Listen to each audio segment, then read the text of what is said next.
또 한 가지는 이현동 전 국세청장 있습니까? 네, 현재 피의자로 미국에 가가지고 김대중 노무현 비자금 있는지 파악하느라고 미국 국세청에 뇌물 줬다고 하는 그 전 국세청장. 이분이 이 다스 소송비 삼성 대납에 역할을 한 것으로 저는 알고 있어요. 이것도 앞으로 나올 뉴스인 것 같고. 어쨌든 검찰이 여기까지 진도가 나갔다는 건 정형식 판사님의 판결에 무지하게 열이 받았다. 예. 는 거를 방증하는 겁니다. 대단히 특별한 뉴스다. 네.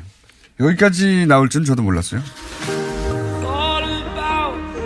네, 검찰이 삼성전자가 다스의 미국 소송 비용을 대신 낸 정황을 확보하고 수사에 나섰습니다. 현재 다스의 140억 원을 수사하고 있는 서울중앙지검 첨단범죄수사 1부 등이 삼성전자 서울 사옥을 비롯해서 이학수 전 부회장 자택 등을 압수수색했는데요. 이번 수사는 다스는 누구 겁니까에 한 발 더 다가갔다라고 볼 수 있습니다. 검찰은 다스와 아무 관계가 없는 삼성이 소송비를 낸 데에는 당시 현직이었던 이명박 대통령이 있었기 때문이다라고 판단하고 있습니다. 이게 뭐 당연하죠. 삼성이 왜 일개 사기업 소송비를 자기들이 대줍니까? 예. 당시 이건희 전 회장이 사면됐어요. 예. 네, 2009년에 원포인트로 딱 됐었습니다. 이 직후에 사면이 됐고, 이 뉴스는 아주 특별한 뉴스라고 봅니다. 저는 굉장히 특별한 뉴스라고 보는데, 우선은 삼성 이재용 부회장이 피해자 코스프레 하면서 풀려났지 않습니까? 예. 정형식 판사가 피해자라며 풀어줬죠. 네, 그 논리를 모두 받아준 겁니다. 네. 정형식 판사님 이 이름도 역사에 기록될 거라고 봅니다. 그런데 이제 이 압수수색은 삼성은 예전부터 정권과 뒷거래를 해왔다 하는 걸 보여주는 사건이에요. 네, 네. 관리의 삼성이라고 유명하지 않습니까? 그 하나의 아주 적나라한 예라고 볼 수 있는 거죠. 이거는 뭐 관리의 삼성을 뛰어넘어서 정유라 말지원과 같은 성격의 일이 과거에도 있었다는 걸 보여주려고 검찰이 아주 열이 받은 겁니다. 그래서 소송비까지 내줬다라는 건데요. 정유라 말지원 이꼬르 다스 소송비 대주기 이런 거죠. 예. 그래서 그 대가로 삼성이 받은 게 뭐냐 이것도 이제 앞으로 당장 뭐 눈에 띄는 건 그 당시 전후로 해가지고 이건희 전 회장이 특별 사면 됐는데 그것만 했겠느냐 앞으로 나올 거라고 보고. 두 번째로는 요건 이제 다른 언론이 주목을 안 하는 포인트인데 이학수 전 부회장 소위 이제 삼성의 오비죠. 예. 네, 2인자라고 당시에 불렸습니다. 삼성 이재용 부회장 구속되고 미전실 팀 전체가 사실은 망가졌잖아요. 네, 없애겠다고 공개적으로 선언을 했기 때문에요. 뭐 구속되기도 하고 사람들이 미전실의 주요 핵심 간부들이. 그러면 그런 이후에 삼성의 오비들이 무슨 역할을 했는가. 틀림없이 미전실 역할을 했던 그 이전에 팀의 수장이 이학수 전 부회장이었죠. 네, 구조본이었죠. 미전실의 전신이라고 할 수 있습니다. 그 오비들이 이게 이제 지금 사건과는 좀 결이 다른 층에서 그러니까 부회장 구속 이후에 삼성 오비들이 음으로 양으로 무슨 일을 했느냐. 대단한 고구마 줄기가 있을 거라고 개인적으로 예상하는 바이고. 이거 굉장히 주시한 뉴스입니다. 세 번째로는 이것도 역시 언론에서 주목하지 않고 있는데 이명박 전 대통령의 맞사위 이상주 씨 수원지검 검사 출신으로 이명박 재임 시절에 삼성 해외 법무부인 상무였죠. 삼성전자였던가요? 나중에 전무가 됐고 퇴임 직전에는 삼성전자의 최연소 팀장이 됐어요. 팀장이라는 게 별거 아닌 것 같은데 삼성 가끔 이렇게 명칭을 예, 그렇죠. 별거 아닌 것처럼 하는 경우가 있습니다. 장충기 사장도 실제로는 차장이었습니다. 네. 미전실 차장이요. 미전실 차장이라고 하면 한 30대 40대 같잖아요. 예. 실제로는 사장이었고 이 팀장도 해외 법무를 총괄하는 자리였어요. 최연소였고 대부분 뭐 40대 후반 50대였는데 이때 40대 초반이었던가요. 예. 됐고 이분이 삼성과 이명박 전 대통령의 그 사이에서 무슨 역할을 했는지, 네. 이거 살펴봐야 됩니다. 이분이 싱가포르 출장 갔을 때 거기 스위스계 은행 가서 무슨 일을 했는지, 이거 살펴봐야 됩니다. 예. 저는 수사권이 없어서 한계가 있었거든요. 검찰은 이번에는 갈 수 있는 데까지 가길 아주 열심히 응원을 하겠습니다. 또 한 가지는 이현동 전 국세청장 있습니까? 네, 현재 피의자로 미국에 가가지고 김대중 노무현 비자금 있는지 파악하느라고 미국 국세청에 뇌물 줬다고 하는 그 전 국세청장. 이분이 이 다스 소송 및 삼성 대납에 역할을 한 것으로 저는 알고 있어요. 이것도 앞으로 나올 뉴스 인 것 같고 어쨌든 검찰이 여기까지 진도가 나갔다는 건 정형식 판사님의 판결에 무지하게 열이 받았다. 예. 는 거를 방증하는 겁니다. 대단히 특별한 뉴스다. 네. 여기까지 나올 줄은 저도 몰랐어요. 자, 해설이 길었습니다. 매우 주목하는 이학수 전 부회장 자택 압수수색했다는 것은 매우 주목할 만한 거대한 고구마 줄기가 다시 캐지기 시작했다. 예. 네, 이학수 전 부회장 현재는 해외 치료 중이라고 하는데요. 조만간 피의자 신분으로 소환해서 조사받을 예정이라고 합니다. 이거 알고 미리 간 거예요. 예. 정보의 삼성은 이때 등장해야 되는 문구입니다. 자, 다음 뉴스는요. 네, 이와 같은 수사를 뒷받침하는 다스 내부 문건도 있다라고 합니다. 소송 수임료에 대해서 의아한 점이 많다라고 하는데요. 그 문건을 보면요. 미국계 대형 로펌과 BBK 투자금 140억 원 반환을 위해서 누군가에게 보고하기 위해서 소송 내용을 정리하는 겁니다. 다스 직원이 김백준 비서관도 로펌 쪽에다가 왜 수임료 청구하지 않았는지 모르겠다라고 이야기를 하는데요. 하지만 상대방인 미국 대형 로펌 대표는 다스가 수임료 부담하기 어려우면 안 받아도 된다라는 식의 이야기를 하고 있습니다. 말이 안 되죠. 예, 그래서요. 검찰은 이 대형 로펌의 당시 변론이 무상으로 진행된 게 아니라 삼성에서 뒷돈됐다라고 보고 있는 겁니다. 당연한 거예요. 예. 미쳤습니까? 미국의 대형 로펌이 다스라는 회사의 수임료를 무료로 받지 않고 다스가 뭐 억지로 주면은 뭐 거절하지 않겠지만 그냥 수임료 안 받을게 이렇게 말했다는 거 아니에요? 네, 상황이 어렵기 때문에 받지 않겠다는 상황이 말도 안 되는 소리 무슨 종교단체입니까? 다스가 어려우면 우리 수임료 안 받을게. 근데 여기서 또 포인트는 김백준 비서관도 몰랐다는 거예요. 네, 이건 오른손이 하는 일을 왼손이 모르게 하라고 성경에 나와 있지 않습니까? 장로님께서 그렇게 한 거예요. 삼성으로부터 받는 돈은 모르게 한 겁니다. 네. 예, 로펌 선임에는 김백준 전 기획관이 개입했다라고 검찰은 보고 있는데요. 또 돈 관련된 문제에 대해서는 모르겠다라고 이야기하고 있는 문건이 나온 겁니다.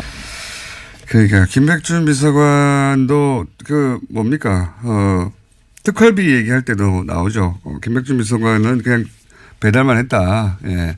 그 결정은 대통령이 알지.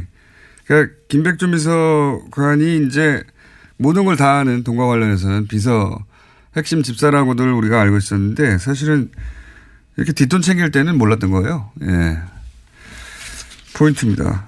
너무 웃기는 대사예요. 대형 미국 로펌의 대표가 억지로 뭐 준다면야 받겠지만 뭐 그렇지 않다면 무상으로 해줄게. 너무 웃겨요 이 대사가. 자, Y뉴스 오늘 저희 Y뉴스도 굉장히 기다려집니다. 정형식 판사 얘기를 갖고 오셨다고요? 네, 이재용 삼성전자 부회장을 집행유예로 석방한 이후에 정형식 부장판사에 대한 비판 여론이 계속 사그라들지 않고 있습니다. 이재용 부회장 네. 항소심 맡은 그 판사, 정형식 판사. 그래서 이재용 삼성 부회장 석방 후폭풍이 왜 정형식 판사에게 몰리나 이게 오늘 주제입니다. 후폭풍이 지금 어느 정도길래요? 오늘 5일째잖아요. 예. 아주 후폭풍이 사그라들지 않고 있고 지금 청와대 국민청원 홈페이지는 오늘 아침에도 새벽에도 잠시 들어가 봤는데 오늘도 이미 청원이 또 새로운 청원이 올라오고 있습니다. 그래요. 네, 이미 하루에 수십 개씩 올라오고 있고 이미 500개가 지금 넘은 걸로 이렇게 추정이 되고요. 그러니까 거기에 지지한 사람이 500개라는 게 아니라 청원의 네, 예, 가지수. 각기 다른 청원의 네. 숫자가 50개가 넘어요. 그 지난 5일 날 처음으로 제기됐던 특별감사 청원에는 오늘 7시 현재로 21만 6천 명이 넘었습니다. 예, 예. 그리고 특검과 검찰에 이어서 변호사 단체나 개별 변호사들 심지어 법원 내부에서도 비판 여론이 나오고 있습니다. 저는 이게 궁금했던 겁니다. 네. 일반인들의 시각 말고 법원 내부의 시각, 판사들의 시각은 어떤가? 그걸 좀 조사해 보셨다고요. 예, 판사들이 참 다른 판사들의 판결에 대해서 입을 여는 것을 상당히 주저합니다. 그렇죠. 아까 외교관들 말씀하셨지만 더 주저합니다. 더 주저해요. 그러니까 판결문 기록을 보지 않고 얘기하기 어렵다 이런 얘기들을 많이 하는데 예. 기록과 관련된 법리적인 부분에 대해서는 다들 언급을 자제합니다. 그렇지만 양형과 관련된 부분 몇 가지 얘기를 하는데 우선 공개적으로는 김동진 인천지법 부장판사가 재판 다음 날 이재용 판결에 대해 동의하지 않는다는 짤막한 글을 페이스북에 올렸거든요. 요 글에 이미 상당히 큰 파장을 일으키고 있고요. 다른 현직 판사의 공개적인 비판은 나오지 않습니다만은 법원 내부에서는 예. 이번 판결에 대한 비판 예. 또 정영식 부장 판사에 대한 비판적 이론이 나오고 있는 상황입니다. 공개 비판이 아니기 때문에 그 네. 내부에서만 수근수근대는 여론이기 때문에 제가 그래서 더 궁금했던 건데 권영철 네. 기자가 좀 깊숙이 여론을 취재해 보셨다고요. 법원 내부의 비판은 세 가지 각도에서 이루어지고 있습니다. 하나는 이재용 부회장을 집행유예로 풀어준 양형에 대한 것이고 다른 하나는 재벌의 뇌물 공여를 겁박에 의한 피해자로 분류한 부분. 겁박에 의한 피해자. 예. 또 하나는 조선일보와의 인터뷰를 하면서 예. 자신의 판결을 정당하다고 방어하는 언급을 한 부분. 이 세 가지 부분으로 나눠서 정리할 수 있겠습니다. 하나하나 보죠. 먼저 첫 번째.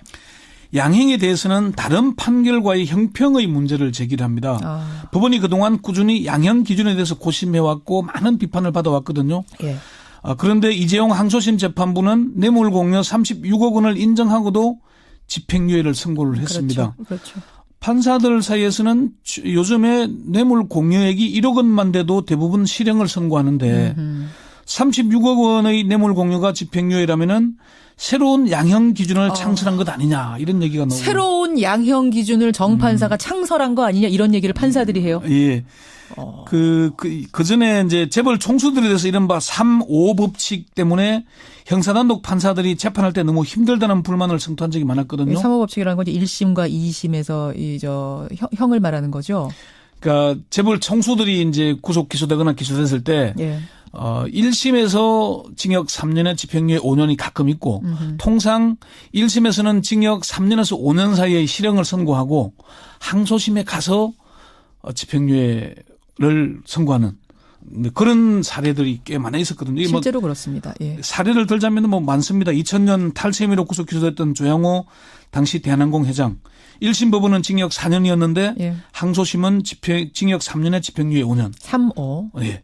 2003년 배임 혐의로 기소된 최태원 SK그룹 회장 1심에서 징역 3년. 예. 항소심에서 징역 3년에 집행유예 5년. 역시 3.5. 이런 사례들이 수없이 많습니다. 그렇죠. 예. 그렇죠. 예. 두 번째는 대통령이 호되게 질책했다고 면죄부를 주면은 재벌들에게 마음 놓고 뇌물을 주라는 시그널이 될 수 있다는 우려의 목소리입니다. 이건 무슨 말입니까? 재벌 총수들이 왜 돈을 줍니까? 대통령이나 정치권에? 잘 봐달라고 주는 거 아니에요? 뭐 그러니까 바탕의 마음은 그런 거 아니에요? 보험 성격이 강하죠. 보험처럼. 사실 특정한 대가성보다는 보험 성격이 강한 건 맞습니다. 불이익을 받지 않기 위해서 돈을 주는데 그렇다고 뇌물이잖아요. 예. 뇌물을 주는 행위가 그렇게 죄질이 약하다고 볼 수 있냐. 그리고 판결문을 보면은 대통령이 호되게 질책했다고는 하지만은 구체적인 불이익에 대한 언급은 안 나옵니다. 근데 과연 그것이 겁박이냐 이 말씀이신 거예요? 겁박에 느껴지긴 하겠지만은 삼성공화국이란 말이 있는데 예. 겁박했다고 그냥 돈 달라는 대로 다 줬겠느냐. 그런 얘기. 대통령이 질책하고 요구하면 재벌이 돈을 줘도 된다는 거냐? 이게 공갈죄가 아니고 뇌물죄인 이상에는 뇌물죄라고 판결문에서 인정하고 있잖아요. 예. 그러면 그 뇌물 액수에 대한 집행유예는 이상하지 않냐. 뇌물이 성립하면은 횡령이 되고 또 외국까지 가서 돈을 줬으면은 예. 재산 국외도피가 되는 건 당연한 거 아닙니까? 그러니까 이번에 새로운 얘기가 나왔지. 새로운 뇌물의 유형이 나왔잖아. 요구형 뇌물. 뇌물은 뇌물인데 요구형 뇌물, 겁박에 의한 뇌물은 괜찮다는 게 돼버린 거잖아요. 이게 과거 전두환 전 대통령에 대한 청문회에서 정주영 현대그룹 회장이 그렇게 얘기했잖아요. 달라니까 줬다. 예. 그 이미 과거에 있던 얘기입니다. 다시 과거로 되돌리는 건데 그러네요. 사실 판결을 두고 많은 사람들이 그런 얘기를 합니다. 명확한 증거가 없다는데 그런 거 아니냐 얘기를 하지만은 아니 돈을 준 그 이상의 명확한 증거가 있을 수 있습니까? 그러게요. 녹취록이 나오겠습니까? 녹음이 나오겠습니까? 과연 과거에는 정경유착이었던 행태들이 왜 이번에는 정경유착이 아니라고 받는가가 명쾌하게 설명 안 된다. 지금 그 말씀하시는 거예요. 그런 얘기고요. 세 번째 여론은 뭡니까? 판사들의 여론 지금 보고 있습니다. 조선일보의 인터뷰와 관련한 얘기인데요. 구체적인 언급 이런 얘기를 하잖아요. 조선일보하고 이게 판결 다음 날 인터뷰했던가요? 그렇게 나오죠. 기사에. 예. 조선일보 기자와 만나서 법리는 양보할 수 없는 명확한 영역이었고 고민할 사안이 아니었다. 예. 그리고 가장 고민했던 것은 이 부회장의 석방 여부였다라고 이렇게 조선일보가 보도하고 있죠. 예. 이 인터뷰가 왜 비판의 대상이냐면은 창원지법 이정열 전 부장판사가 징계를 받았습니다. 그렇죠. 왜 징계를 받았냐? 법원 조직법 65조의 재판부 합의 내용은 공개하지 않는다는 걸 어겼기 때문이었습니다. 그러면 정 부장판사의 저런 언급은 합의 내용 공개 금지 위반이 아니냐? 물론 언급에 뭐 1대 1이었다든지 이런 표현은 없습니다만은 예. 법리 부분 명확했다. 집행유예 여부 고민했다고 하는 건 부적절하다는 겁니다. 그러니까 합의부 재판인데 마치 네. 본인의 단독 재판인 것처럼 개인 입장을 밝히는 게 과연 이게 옳았는가 할 수 있는 일인가 이 부분에 대한 얘기인가요? 예, 그렇습니다. 당연히 그 얘기입니다.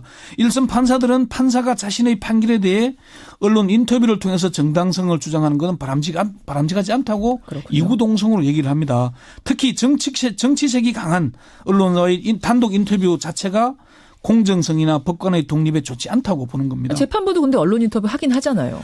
뭐 설명하는. 제가 법조를 출입한 지가 꽤 되긴 했습니다만은 뭐 판결 배경을 설명하는 백브리핑 정도는 했는데 예. 자신의 판결이 정당하다고 주장하기 위해서 단독 인터뷰하는 형식은 잘 안 합니다. 자, 그러니까 전반적인 지금 법원 내 여론, 판사들의 여론은 비판적이다 이 말씀이신데. 네. 근데 그렇다고 해서 정형식 판사 개인 신상털이까지 하는 건 이건 과한 거 아닌가? 그건 어떻게 보세요? 당연히 과하죠. 그래서는 안 됩니다.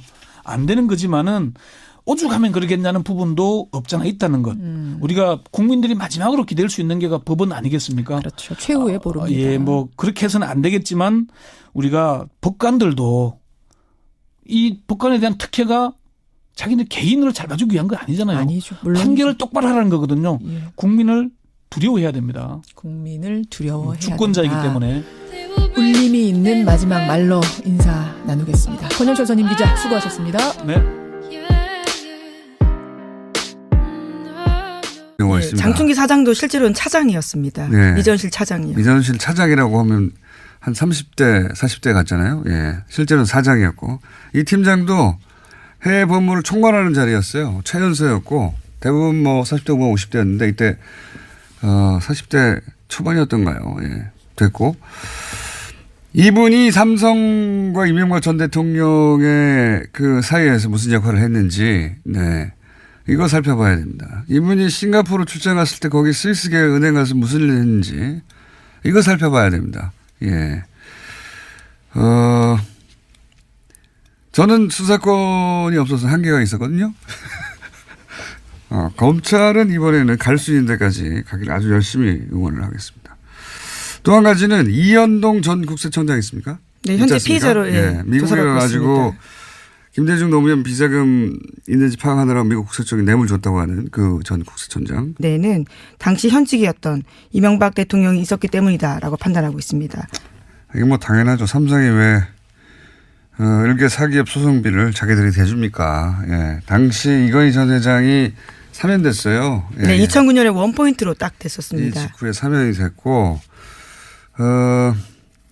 이 뉴스는 아주 특별한 뉴스라고 봅니다. 저는 굉장히 특별한 뉴스라고 보는데 우선은 삼성 이재용 부회장이 피해자 코스프레 하면서 풀려났지 않습니까? 예, 정형식 판사가 피해자라며 풀어줬죠. 네, 그 논리를 모두 받아준 겁니다. 네, 정형식 판사님 이 이름도 역사에 기록될 거라고 봅니다. 그런데 이제 이 압수수색은 삼성은 예전부터 정권과 뒷거래를 해왔다 하는 걸 보여주는 사건이에요. 네, 예. 관리의 삼성이라고 유명하지 않습니까? 그 하나의 아주 적나라한 예라고 볼 수 있는 거죠. 이거는 뭐 관리의 삼성을 뛰어넘어서 정유라 말지원과 같은 성격의 일이 과거에도 있었다는 걸 보여주려고 검찰이 아주 열이 받은 겁니다. 그래서 소송비까지 내줬다라는 예, 건데요. 정유라 말지원 이꼬르 다스 소송비 대주기 이런 거죠. 예. 그래서 그 대가로 삼성이 받은 게 뭐냐 이것도 이제 앞으로 당장 뭐 눈에 띄는 건 그 당시 전후로 해가지고 이건희 전 회장이 특별 사면 됐는데 그것만 했겠느냐 앞으로 나올 거라고 보고 두 번째로는 요건 이제 다른 언론이 주목을 안 하는 포인트인데 이학수 전 부회장 소위 이제 삼성의 오비죠. 예. 네, 2인자라고 당시에 불렸습니다. 삼성 이재용 부회장 구속되고 미전실 팀 전체가 사실은 망가졌잖아요. 예, 없애겠다고 공개적으로 선언을 했기 때문에요. 뭐 구속되기도 하고 사람들이 미전실의 주요 핵심 간부들이. 그러면 또 한 가지는 이현동 전 국세청장 있습니까? 네, 현재 있지 않습니까? 피의자로 미국에 조사받고 가지고 있습니다. 김대중 노무현 비자금 있는지 파악하느라고 미국 국세청에 뇌물 줬다고 하는 그 전 국세청장. 이분이 이 다스 소송 및 삼성 대납에 역할을 한 것으로 저는 알고 있어요. 이것도 앞으로 나올 뉴스 인 것 같고, 어쨌든 검찰이 여기까지 진도가 나갔다는 건 정형식 판사님의 판결에 무지하게 열이 받았다. 예. 는 거를 방증하는 겁니다. 대단히 특별한 뉴스다. 네. 여기까지 나올 줄은 저도 몰랐어요. 네, 검찰이 삼성전자가 다스의 미국 소송 비용을 대신 낸 정황을 확보하고 수사에 나섰습니다. 현재 다스의 140억 원을 수사하고 있는 서울중앙지검 첨단범죄수사 1부 등이 삼성전자 서울 사옥을 비롯해서 이학수 전 부회장 자택 등을 압수수색했는데요. 이번 수사는 다스는 누구 겁니까에 한 발 더 다가갔다라고 볼 수 있습니다. 검찰은 다스와 아무 관계가 없는 삼성이 소송비를 낸 그런 이후에 삼성의 오비들이 무슨 역할을 했는가. 틀림없이 미전실 역할을 했던 그 이전에 팀의 수장이 이학수 전 부회장이었죠. 네, 구조본이었죠. 미전실의 전신이라고 할 수 있습니다. 그 오비들이 이게 이제 지금 사건과는 좀 결이 다른 측면에서 그러니까 부회장 구속 이후에 삼성 오비들이 음으로 양으로 무슨 일을 했느냐.